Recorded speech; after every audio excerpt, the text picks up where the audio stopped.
মসজিদ যদি উল্টা পাল্টা পয়সা দিয়ে করা হয় ওই মসজিদেরও কোনো গ্যারান্টি নাই। আমার মাদারীপুর থেকে একজন বলতে যে হুজুর গোকুল বিশ্বাসের জন্য দোয়া কইরেন, কথা তো কয় না কেউ, গোকুল বিশ্বাসের জন্য দোয়া কইরেন। আমি বললাম গোকুল বিশ্বাসের জন্য কি দোয়া করব? কয় কি মাদারীপুর মসজিদ করবা লাগছে কোটি কোটি টাকা খরচ কইরা। আমি বললাম আগে তো গোকুল বিশ্বাসের মসজিদ বানানোর দরকার না, আগে গোকুল বিশ্বাসের ঈমান আনা দরকার।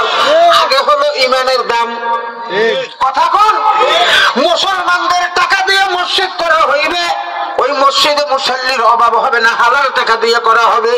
কিন্তু দুনিয়াতে হিন্দু, বৌদ্ধ, খ্রিস্টান, Roman, Catholic, Protestant, old testament, new testament, other nation, other religion for this world, যত ধর্ম আছে, বর্ণ আছে, তারা মসজিদ বানাইবে, মানবতার কাজ করবে, সেবার কাজ করবে, কিন্তু তাদের ঈমান না থাকার কারণে এই ভালো কাজের কোনো দাম নাই।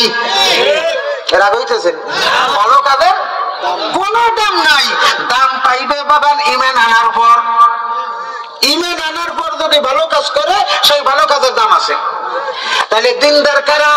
যারা ইমানদার হইবে তারাই তো দিনদার, যারা পরিপূর্ণ মুসলমান হইবে তারাই তো দিনদার। তার দিনদার আলেম কারা হইবে? যারা আখিরাতকে সামনে রাখবে, দুনিয়াকে পিছনে রাখবে, তারা হলো দিনদার। মাথা উঁচু হয়ে যায়। আর যারা দুনিয়াকে আগে রাখবে, আখিরাতকে পিছনে রাখবে, তারা দিনদার না, তারা দুনিয়াদার।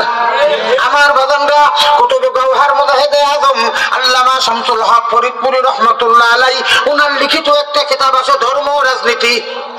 কিতাবটার নাম কি? ধর্ম ও রাজনীতি। ওই ধর্ম ও রাজনীতি কিতাবের মধ্যে তিরমিজি শরীফের হাদিস আনছেন, আল উলামা উমানাউদ্দিন মা লাম ইউখালিতু সুলতান ইদা খালাতুহুম ফাহুম লুসুসুদ্দিন। রাসূল আমার বলেন, আল উলামা উমানাউদ্দিন, আলেম উলামাদের কাছে দিন হলো আমানত। কথা কি গোল হয়? গোল হইলে আতুসে হয় না, সলো মাইরে দেওয়ালে। আলেম উলামাদের কাছে দিন হলো আমানত। দিন কি? আমানত। ও আমার বাজানরা, মা লাম ইউখালিতু সুলতান, যতক্ষণ পর্যন্ত তাদের ভিতরে লোভ না ঢুকবে, দুনিয়ার লোভ লালসা যতক্ষণ পর্যন্ত না ঢুকবে, দুনিয়ার লোভ লালসা যতক্ষণ পর্যন্ত না ঢুকবে, ততক্ষণ পর্যন্ত আলেম ওলামার কাছে দিন আমানত থাকবে। যখন দুনিয়ার লোভ লালসা তাদের ভিতরে ঢুকবে, তখন আর দিন তাদের ভিতরে আমানত থাকবে না। কারণ দুনিয়ার লোভ লালসা ঢুকেন যাবে না। আমার বাজানরা, এই দুনিয়াতে আপনারা নৌকা চেনেন কিনা? নৌকা চালাইতে হইলে কি লাগে? আরো জোরে কোন, বইটার কথা আগে কোন, পানি খাওয়া যায় না? নৌকা চলতে হইলে কি লাগে? পানি লাগে। কিন্তু যদি এখন আপনারা নৌকার তলিতে ফুটে কইরা দেন, সালিশ দরবার মাতুব্বরি এমন একটা জিনিস, এই আল্লাহ সবাইরে দান করে না। এটা আল্লাহ তাকে দান করে, তাকে স্কুল কলেজ ইউনিভার্সিটিতেও পড়া লাগে না, তাকে আপনার বাংলা, ইংরেজি, অঙ্ক, physics, chemistry, biology, sociology, ideology, geography, economics, political সায়েন্সের উপরে অনার্স মাস্টার্স করা লাগে না। মূর্খ মানুষ সে মার্ডারের মামলা উড়াই গেলায়। রাগ হইতেছেন আমার কথা? আমার বাজানরা ভাইরা, আল্লাহ রাব্বুল আলামিন 1 লক্ষ অথবা 2,24,000 পয়গম্বরদের মধ্যে সুলাইমান আলাইহিস সালামকে এইরকম একজন মাতুব্বর বানাইছিলেন। সুবহানাল্লাহ। সুপরিচিত বক্তা জনাব হযরত মাওলানা মুহাম্মদ আলী সাহেব, বড়ইহাট। আলহামদুলিল্লাহ, আলহামদুলিল্লাহি ওয়া কাফা وسلام على عباده الذين اصطفى أما بعد فأعوذ بالله من الشيطان الرجيم بسم الله الرحمن الرحيم والذين جاهدوا فينا لنهدينهم سبلنا وإن الله لمع المحسنين وقال رسول الله صلى الله عليه وسلم মান তামাসসাকা বিসুন্নতি ইনদা ফাসাদি উম্মতি ফালাহু আজরু মিয়াতা শাহীদ আও কামা ক্বালান নাবিয়্যু সাল্লাল্লাহু আলাইহি ওয়াসাল্লাম ওয়া ক্বালা তাআলা ইন্নাল্লাহা ওয়া মালাইকাতাহু ইউসাল্লুনা আলান নাবী ইয়া আইয়ুহাল্লাযীনা আমানু সাল্লু আলাইহি ওয়া সাল্লিমু তাসলিমা আল্লাহুম্মা সাল্লি আলা মুহাম্মাদিন ওয়া আলা আলি মুহাম্মাদ কামা সাল্লাইতা আলা ইব্রাহিম ওয়া আলা আলি ইব্রাহিম ইন্নাকা হামিদুম মাজিদ আল্লাহুম্মা বারিক আলা মুহাম্মাদিন ওয়া আলা আলি মুহাম্মাদ কামা বারাকতা আলা ইব্রাহিম ওয়া আলা আলি ইব্রাহিম ইন্নাকা হামিদুম মাজিদ আল্লাহুম্মা ইন্নী যালামতু নাফসি যুলমান কাসীরা ওয়া লা ইয়াগফিরুয যুনুবা ইল্লা আনতা ফাগফির লি মাগফিরাতাম মিন ইনদিকা ওয়ারহামনি ইন্নাকা আনতাল গফুরুর রহিম সাদাকাল্লাহুল আযীম। উপস্থিত মিলিক শ্রীরামপুর খন্দকার বাড়ি জামে মসজিদের পূর্ব পাশে অনুষ্ঠিত মসজিদের ম্যানেজিং কমিটি, এলাকার গণ্যমান্য ব্যক্তিবর্গ এবং ইসলামী যুব সমাজ কর্তৃক আয়োজিত 13তম বার্ষিক ওয়াজ মাহফিলের সম্মানিত সভাপতি, মাহফিলের প্রধান বক্তা, সুমধুর কণ্ঠস্বর বিশিষ্ট ইসলামী চিন্তাবিদ, মুফাসসিরে কোরআন জনাব হযরত মাওলানা মুফতি আলামিন সাহেব দামাত বারকাতুহুমুল আলিয়া, মাহফিলের বিশেষ মেহমান, আমার বন্ধুবর, আমার দিনী ভাই জনাব হাফেজ মাওলানা আব্দুল্লাহ সাহেব, মাহফিলের দাওয়াতে মেহমান হাফেজ মাওলানা আবির মাহমুদ সহ দেগার উলামায়ে কেরাম, আমার সামনে বসা দিন দরদি ইসলাম পিপাসু ধর্মপ্রাণ মুসলমান ভাইরা, পর্দার আড়ালে অবস্থানরত আমার শ্রদ্ধেয়া বিদুষী মহতারেমা সম্মানিতা মা ও বোনেরা, দল মত শ্রেণী বর্ণ নির্বিশেষে আপনাদের সকলের প্রতি আমার আন্তরিক সালাম এবং প্রাণঢালা অভিনন্দন। আসসালামু আলাইকুম ওয়া রাহমাতুল্লাহি ওয়া বারাকাতুহু। আমি আপনাদেরকে যেভাবে সালাম দিলাম, আমার দৃঢ় বিশ্বাস আপনারা সেইভাবে জবাব দিতে পারেন নাই। আমার ধারণা আমার সালামের মধ্যে দুইটা বৈশিষ্ট্য আছে। কয়টা? এভাবে বললে হবে না। ওয়াজ মাহফিল, বিশেষ করে ধর্মীয় অনুষ্ঠান, আপনি যত উচ্চ আওয়াজে সাড়া দিতে পারবেন আমার আল্লাহ তত খুশি হবে। কথা কি বোঝেন? আমার কথা বুঝলেও তো একটা সারা শব্দ লাগে। ধর্মীয় অনুষ্ঠান যদি আপনারা বলেন যে বাবা ধর্মীয় অনুষ্ঠান আবার কি? ধর্মীয় অনুষ্ঠান বলতে যেখানে কোরআনের আলোচনা হয়। তাবলীগ জামাতে কি কোরআনের আলোচনা হয় না? সারা বিশ্বের জমিনে তাবলীগ জামাত একটা ধর্মীয় অনুষ্ঠান। হক্কানি পীর মাশায়েখের দরবার, এটাও একটা ধর্মীয় অনুষ্ঠান। ওয়াজ মাহফিল ধর্মীয় অনুষ্ঠান হবে তখন যখন হক্কানি আলেমদেরকে দাওয়াত দিবেন। ওয়াজ মাহফিল ধর্মীয় অনুষ্ঠান হবে তখন যখন হক্কানি পীর মাশায়েখদেরকে দাওয়াত দিবেন। আমার কথা বুঝেন?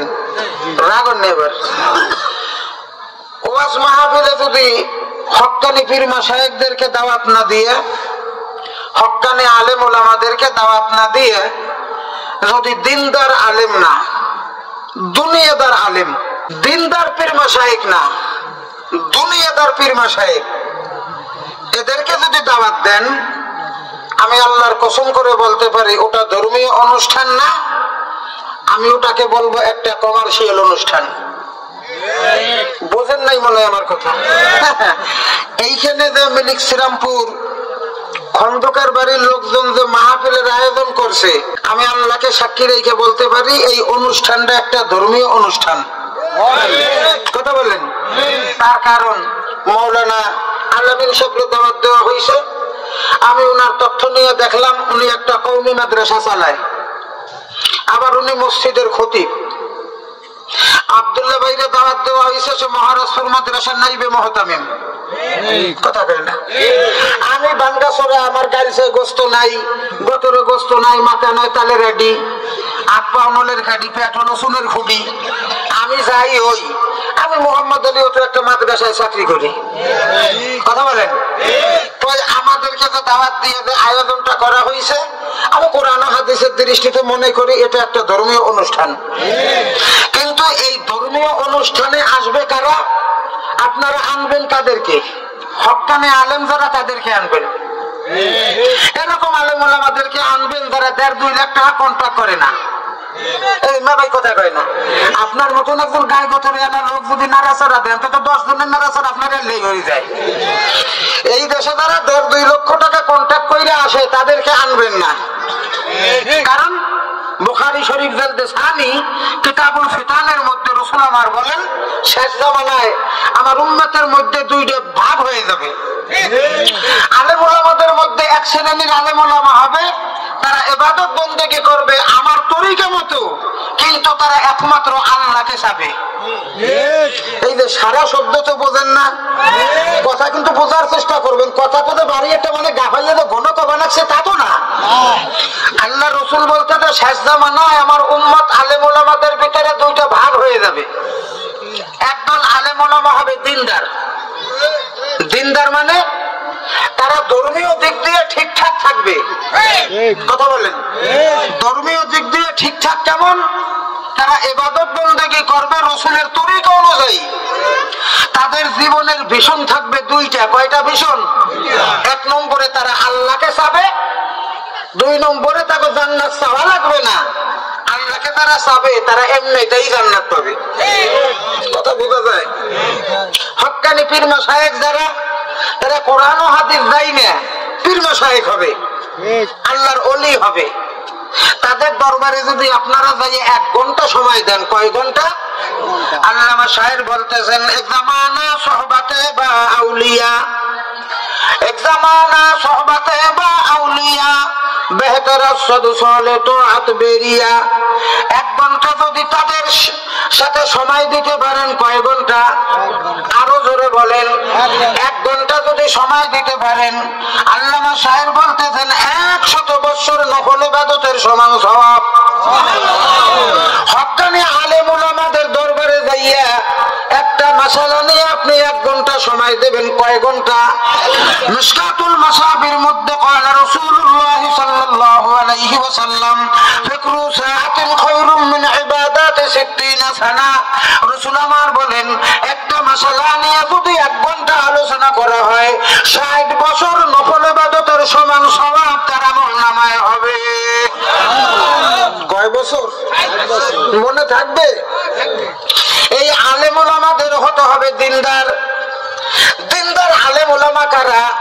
যারা আখিরাত চাবে আগে, দুনিয়া চাওয়া লাগবে না, দুনিয়া এমনিতেই পাবে। কথা বল।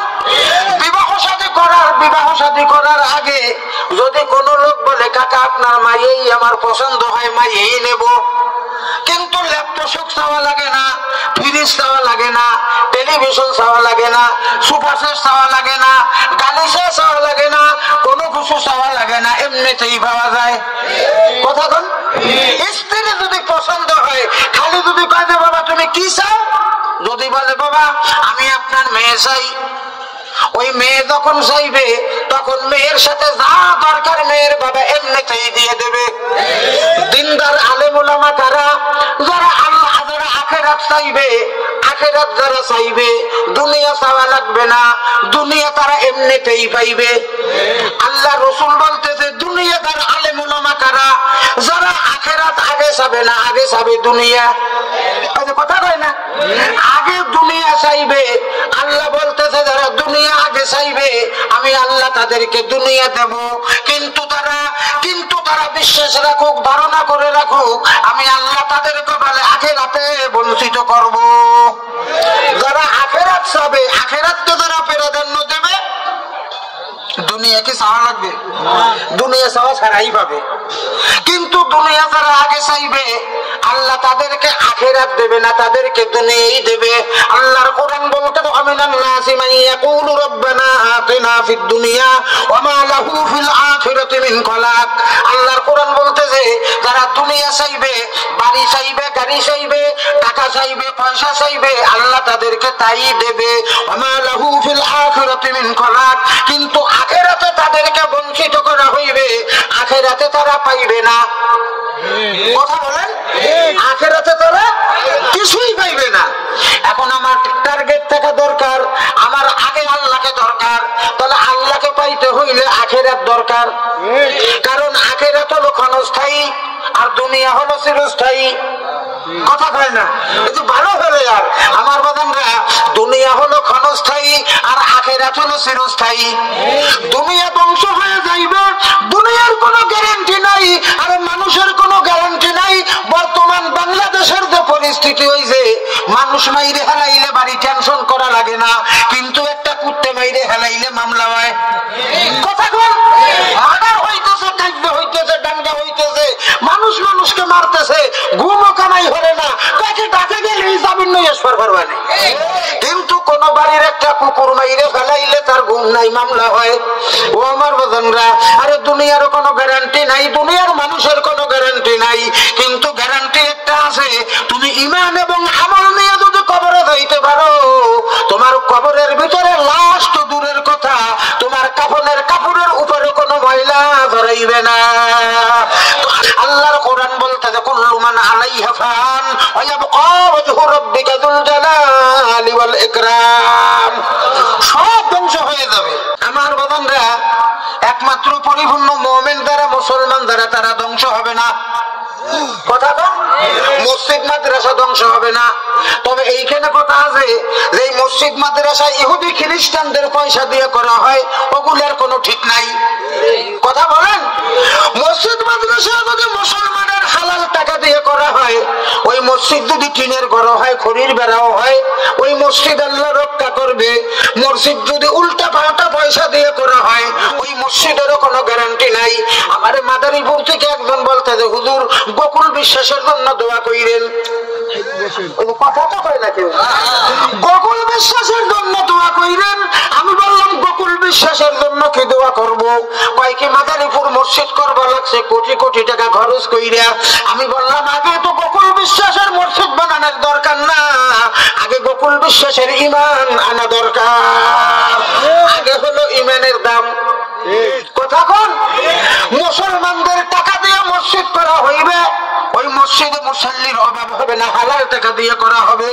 কিন্তু দুনিয়াতে হিন্দু, বৌদ্ধ, খ্রিস্টান, Roman, Catholic, Protestant, old testament, new testament, other nation, other religion for this world, যত ধর্ম আছে, বর্ণ আছে, তারা মসজিদ বানাইবে, মানবতার কাজ করবে, সেবার কাজ করবে, কিন্তু তাদের ঈমান না থাকার কারণে এই ভালো কাজের কোনো দাম নাই।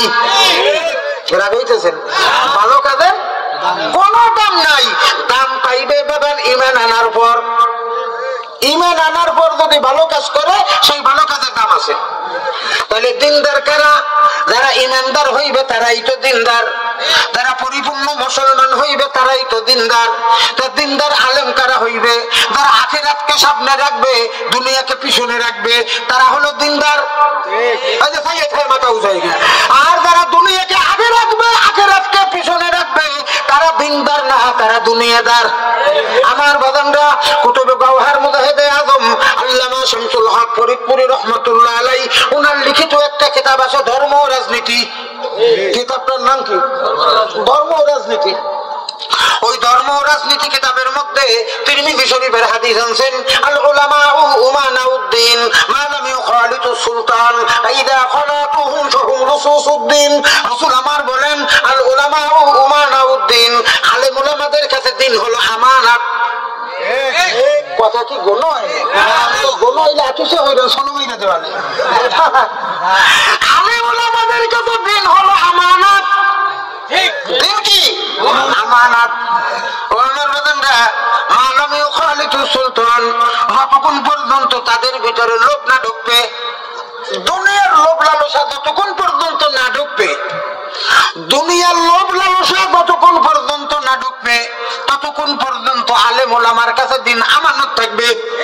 যখন দুনিয়ার লোভ লালসা তাদের ভিতরে ঢুকবে, তখন আর দিন তাদের ভিতরে আমানত থাকবে না। কারণ দুনিয়ার লোভ লালসা ঢুকানো যাবে না। আমার বাজানরা, এই দুনিয়াতে আপনারা নৌকা চেনেন কিনা? নৌকা চালাইতে হইলে কি লাগে? আরো ধরে কোন বইটার কথা আগে কোন, পানি খাওয়া যায় না? নৌকা চলতে হইলে কি লাগে? পানি লাগে। কিন্তু যদি এখন আপনারা নৌকার তলিতে ফুটে কইরে দেন যে পানি ছাড়া যখন নৌকা চলে না, তখন নৌকার ভিতরে পানির দরকার। নৌকা ছাড়া পানি চলে, নৌকা পানি ছাড়া নৌকা চলে না। কিন্তু পানি নৌকার ভিতরে ঢুকান যাবে না। কথা মনে বোঝেন নাই? পানি ছাড়া নৌকা চলে না, কিন্তু পানি নৌকার ভিতরে ঢুকান যাবে না। যখন নিচে ফুটে কইরা নৌকার ভিতরে পানি ঢুকাইব, তখন মিলিক শ্রীরামপুরের লোকজন সুবনি খাইতেও পারে। পানি ঢুকান যাবে না, কিন্তু পানির উপর দিয়ে চালান লাগবে। কথা কন না? ও আমার বাজানরা, বুখারী শরীফ জলদে আউয়ালের মধ্যে হাদিস, রাসূল আমার বলেন, দোতলা জাহাজ, উপরের তলার লোকজন আছে, নিচের তলার লোকজন আছে। এখন নিচের তলার লোকজন পানির সমস্যায় জাহাজের নিচে ফুটা করছে। এখন উপরের তলার লোকজন জানছে, জানার পরে দায়িত্ব হলো যে কোনো ভাবে পানির ব্যবস্থা কইরা নিচের তলার লোকজনদেরকে খাওয়াবে, জাহাজের নিচের ফুটাও বুঝাবে। কথা বোঝেন নাই? নিচের তলার তলিতে ফুটা করছে পানি খাবার, এখন তলি আগে বুঝাইয়ে তারপরে তাকে পানির ব্যবস্থা করবে। উপরের তালার লোকজন যদি ওই তলি বুঝানোর চেষ্টা না করে, তো শুকনি যদি খায়, নিচের তালার লোকও খাবে, উপরের তালার লোকও খাবে। আল্লাহ রাসূল বলতে যে সমাজের ভিতরে মানুষ দুই ধরনের আছে, এক ধরনের হলো জনগণ, আর এক ধরনের হলো গণ্যমান্য ব্যক্তিবর্গ, মাতুব্বার। এই সাধারণ জনগণ যখন অন্য অপরাধ করবে, গুনার কাজ করবে, সমাজের ভিতরে অশ্লীল কাজকর্ম করবে, তখন ওই গণ্যমান্য লোকগুলো ওই জনগণকে অন্যায় থেকে ফিরাবে। যদি ওই জনগণ গণ্যমান্য লোকজন জনগণদেরকে অন্যায় থেকে না ফিরায়, কিয়ামতের ময়দানে জনগণের সাথে গণ্যমান্য গুলোরেও ফেরেশতারা মদন ধলাই দেবে। আল্লাহর কোরআন বলতে, ওয়ালাকাদ আলিমতুমুল্লাযীনা আতাদাউ মিনকুম ফিস-সাবতি ফাকুলনা লাহুম কুনু কিরাদাতান খাসিন ফাজআলনাহা নাকালান লিমা বাইনা ইয়াদাইহা ওয়া মা খালফাহা ওয়া মাউইযাতাল লিল মুত্তাকিন। কথা কি বোঝেন না রাগ হইতেছেন? তাফসীরের কিতাবের মধ্যে এই আয়াতের তাফসীরের মধ্যে আসছে, দাউদ আলাইহিস সালামের জামানায় লোক সংখ্যা ছিল ৫৮,০০০। কত হাজার? আরো জোরে কোন? ৮,০০০ ছিল মাতুব্বার, গণ্যমান্য ব্যক্তিবর্গ। ৫০,০০০ ছিল সিভিল জনগণ। তো দাউদ আলাইহিস সালামের কণ্ঠ এত মধুর ছিল, মাসেও তার জবুর কিতাব তেলাওয়াত করা শুনতো, মাসেও পর্যন্ত শুনবার জন্য আসতো দাউদ আলাইহিস সালামের জবুর কিতাব। জান্নাতের মধ্যে দাউদ আলাইহিস সালাম কোরআন তেলাওয়াত করবেন, সুবহানাল্লাহ। জান্নাতের মধ্যে দাউদ আলাইহিস সালাম কোরআন তেলাওয়াত করবেন, পুরো জান্নাতবাসী ৮,০০০ বছর পর্যন্ত বেহুশ হয়ে থাকবে। আমার এক মাহফিলে কাছে বেহুশ হয়ে থাকবে, কে বোতলটা বাইরে বেনি। আমি বললাম কি খালি বাইরেই নেই বেহুশ হয় না, মানুষের কণ্ঠেও মানুষ বেহুশ হয়, মানুষের চেহারা দেখেও তো বেহুশ হয়। ইউসুফ আলাইহিস সালামের দেখা জুলাইখার বান্ধবীরা লেবু কাট পড়ে যায়, হাত কেটে হেলাইছে না? কথা বলেন। জুলাইখার বান্ধবীরা যদি ইউসুফ আলাইহিস সালামের চেহারা দেখা লেবু কাট পড়ে যায়, যদি হাত কেটে ফেলাইতে পারে, জান্নাতীরা বেহুশ হইতে পারে। কথা কি বলেন আমার? এই দাউদ আলাইহিস সালাম যখন জব্বুর কিতাব তেলাওয়াত করতেন তখন নদীর মাছ পর্যন্ত এসে শুনতেন, এই মাছকে ওর বাধা দিত। 50,000 জনগণ মাছকে বাধা দিত, মানে মাঝখানে ওইটাতে কি কয়, মানে যে বেরি বানতো না, মাঝখানে বাধা দিত। 8,000 ছিল মাতুব্বের, তারা ওই 50,000 রে মানা করে নাই যে তোমরা এরকম ভাবে বাধা দাও কে, বান দাও কে। আল্লাহ রাব্বুল আলামিন দাউদ আলাইহিস সালাম রে বললেন কি করা যায়? কয় আমার 58,000 জনগণের ভিতরে 40 কি 45 জন মানুষ আমার ধর্ম গ্রহণ করছে। সুবহানাল্লাহ। 58,000 জনগণের মধ্যে কয়জন হেদায়েত গ্রহণ করছে? 40 থেকে 40 জন। আল্লাহ রাব্বুল আলামিন বললেন বন্ধু আমি ওদেরকে আমি বানর বানাইয়া দিলাম, আকুলু কিরাদাতান খাফিন, আমি তাদেরকে বানর বানাই দিলাম। তাফসীরের কিতাবের মধ্যে আছে ওই 50,000 জনগণ ওগো বানাইতে তেল সাবান্দর। ওই যে কথা না কইলে মোজ করবো তোমায়, তেল সাবান্দর বোঝেন না, মানে গাও বছরে নাই তেল তেলা। আর মাতুব্বের কিসমের যে 8,000 তাগো বানাইছে গাওয়ালা বন্ধুর। তখন তারা কয় কি মাওলা আমাকে গাওয়ালা বানাইলে আমাদের কাছে দুর্গন্ধের জ্বালা কেউ আসেও না, আমরা তো দাউদ আলাইহিস সালামের জব্বুর কিতাব শুনছিলাম। আল্লাহ রাব্বুল আলামিন বলতেছে জব্বুর কিতাব শুনলে তো কাজ হবে না, আমি তোমাদেরকে তো মাতুব্বের বানাইছিলাম, সালিশ দরবার করার মতন যোগ্যতা তোমাদেরকে দিয়েছিলাম। এরকম লোক আপনাকে মিলিক শ্রীরামপুর দিয়ে নাই? কথা কন। আমাদের দেশে কামেল পাস আছে, এমএ পাস আছে, টাইটেল পাস আছে, দাওরা হাদিস পাস আছে, সব পদের পাশই আছে, কিন্তু গ্রামে গন্ডগোল লাগলে মিটাবার ভারে। গ্রামের গন্ডগোল এমন লোকেও মিটায়, মূর্খ মানুষ পড়ালেখা করে নাই, সে কামাই জানি দরবার মিটাই ফেলায়। এতে বোঝা যায় সালিশ দরবার মাতুব্বর এমন একটা জিনিস, এই আল্লাহ সবাইরে দান করে না। এটা আল্লাহ তাকে দান করে, তাকে স্কুল কলেজ ইউনিভার্সিটিতেও পড়া লাগে না, তাকে আপনার বাংলা ইংরেজি অঙ্ক physics chemistry biology sociology hydrology geography economics political সায়েন্সের উপরে অনার্স মাস্টার্স করা লাগে না। মূর্খ মানুষ সে মার্ডারের মামলা উড়াই ফেলায়। রাগ হইতেছেন আমার কথা? আমার বাদানটা ভাইরা, আল্লাহ রাব্বুল আলামিন 1 লক্ষ অথবা 2 লক্ষ 24,000 পয়গম্বরদের মধ্যে সুলাইমান আলাইহিস সালামকে এইরকম একজন মাতুব্বর বানাইছিলেন। সুবহানাল্লাহ।